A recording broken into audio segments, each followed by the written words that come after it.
Here's an example dealing with tangential velocity and angular velocity. So I want you to press pause, read through this problem, try to work through it on your own, take as much time as you need, and then press play when you're ready to go through it together. Okay, so here's my little beetle. He's driving, he's going counterclockwise around the edge of this. He's having a great time. And we know it takes 4 seconds for the beetle to drive all the way around the clock once. He's also driving at a constant speed. That tells me that I can use this simple equation for uniform circular motion. The 4 seconds that it takes the beetle to drive all the way around the clock once, that's my period. My period, big capital T, is 4 seconds. We want to be able to calculate the beetle's angular velocity and the beetle's tangential velocity. And then what would a speedometer on the beetle's car read, right? That's the thing that tells you how fast you're going. So let's start by looking at this 1 revolution in 4 seconds. So I could think, okay, my period, big capital T, is 4 seconds. And then I have a formula that tells me my tangential velocity in terms of my period and my radius, which would be tangential velocity V equals 2 pi r over big T, and big T is 4 seconds. I also have a formula for my angular velocity, omega, equals 2 pi over big T, where big T is 4 seconds. So I could use those two equations right away to calculate these two things. Easy. What I'm going to do here, just for some extra practice, is I'm going to look at this and say this is already kind of describing an angular velocity. 1 revolution in 4 seconds is already an angular velocity. I can write it like this: 1 revolution in 4 seconds. And then to get it in the correct units for angular velocity, I want it to be in radians per second. So all I need to do is convert this revolutions into radians. And I can say that 1 revolution is equal to 2 pi radians. Then the revolutions will cancel. The math I'm going to do is just 2 pi divided by 4, and I get 1.57 radians per second. That is my angular velocity, omega. And then now that I know what omega is, I could just do omega times r to get my tangential velocity. So there's my omega, there's my r, and there's my tangential velocity.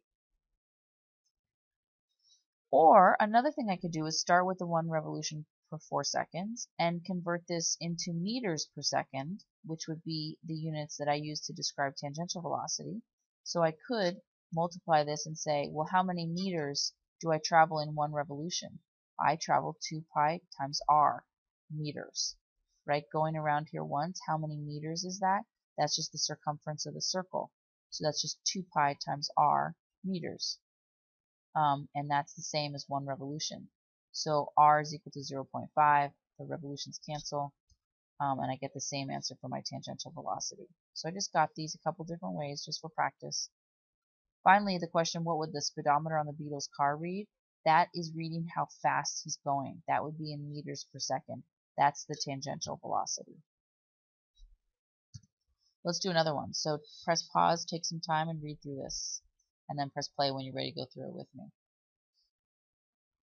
Okay, so I'm given this, that the record is rotating at 45 RPM. That's revolutions per minute. And that is an angular velocity.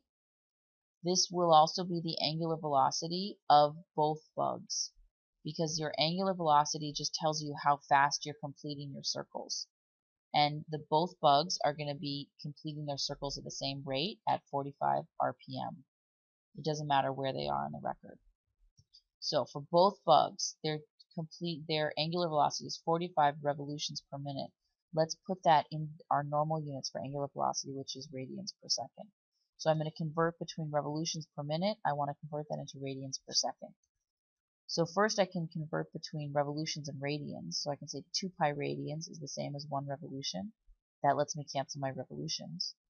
Then I can convert between minutes and seconds by saying 1 minute is 60 seconds. I put the minutes on the top, so it'll cancel with those minutes, and I get 60 seconds on the bottom.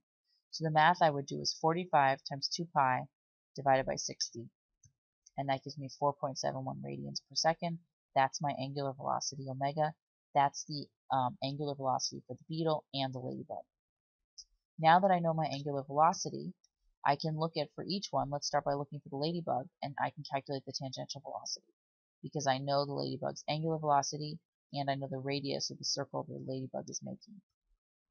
So the ladybug is 5 centimeters from the center of the record. So the ladybug is going to make a circle that has a radius of 5 centimeters. I need that radius to be in meters, so I put as 0.05 meters. And that means the tangential velocity of the ladybug is 0.235 meters per second. For the beetle, I'm going to use the same equation.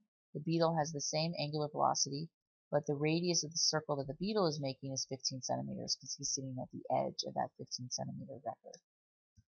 So I can plug in those values. My radius has to be in meters, and I get that the tangential velocity for the beetle is 0.707 meters per second. One last one. Same ladybug, just the same problem before, except now I want to know the angular displacement for the ladybug and the beetle, and I want to know how far did the ladybug and the beetle travel and how many revolutions did they make. So when you press pause to look through this, think about which one of these values are the same for the ladybug and the beetle, and which one of these will be different for the ladybug and the beetle. Okay, and try to answer this if you can, and then press play when you want to go through it with me. So reading through this, the angular displacement for the ladybug and the beetle should be the same, and the number of revolutions for the ladybug and the beetle should also be the same. The distance that they travel is going to be different because they're making circles with different radii. I also should recognize that this is an example of uniform circular motion, so I can use my nice simple equation. So here's my nice simple equation. This only works for uniform circular motion. If you're writing this down on your note card for the quiz, only make sure that this is only for uniform motion. If this speed is changing, if this angular velocity is changing, you cannot use this equation. But in this case, the angular velocity is not changing, so we are allowed to use this equation. Both bugs had an angular velocity of 4.71 radians per second. They were traveling for 10 seconds, so for both bugs, their angular displacement will be 47.1 radians. I can convert that into revolutions just by saying that 1 revolution is 2 pi radians, and I find that both bugs completed 7.5 revolutions during those 10 seconds. Now if I want to measure how far they traveled, just that's kind of like counting. They went around their circles 7.5 times. How many meters did they travel? I can use this expression here because I know what the tangential velocity was for the ladybug, 0.235 meters per second, and she traveled for 10 seconds. So she went around her circle so many times that she traveled 2.35 meters. The beetle, I can use the same equation, but the beetle's tangential velocity was different. The beetle went around his circle so many times that he traveled 7.07 meters.